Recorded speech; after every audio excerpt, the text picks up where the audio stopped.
greetings from Bishop's Grove. As we move through Advent, I wanted to wish you well and assure you of my prayers. And when the time comes, I pray for you a happy and glorious Christmas. Advent and Adventtide this year has brought into mind a memory.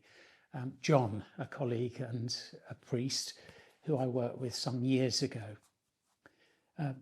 The night after all the youth workers and all the youth centres in our city closed, John and I had a conversation about whether he could step right into the mess and the muddle, whether he could, with no previous experience, but a great heart and a great intelligence and warmth and love, whether he could work with others to keep one of these youth centres open, and therefore keep open the possibility of a safe place for young people to be together, to have some fun, but to have an older person around who is concerned for them, and a safe place in which to grow and flourish. Well, John did it. Quite remarkably, he took a step into the muddle.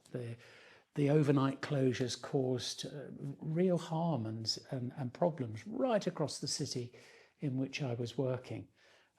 But we, through John's courage, through his wisdom, through drawing in good practice and advice and making sure it was all done properly and safely, he kept that door open for a generation of young children.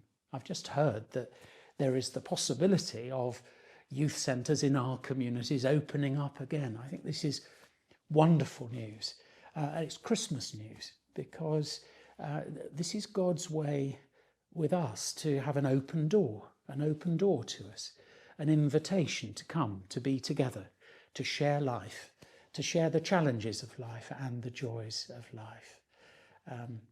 I know that so many of you take a step towards the need and the concerns you find in your communities. I rejoice in you and rejoice in your ministry and work and the calling we have together, rooted in Jesus, centred in him, but to seek God's reign of justice, love and peace for our world.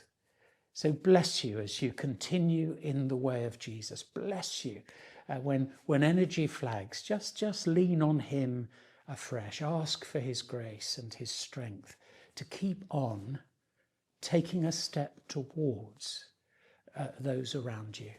Just as God in Christ, in Mary's child, takes a step towards the world, hears our cry and comes alongside us to love us into life.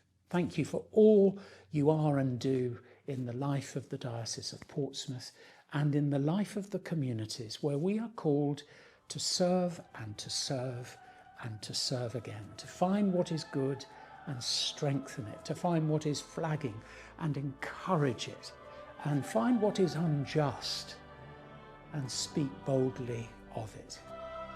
All in the name of Mary's child.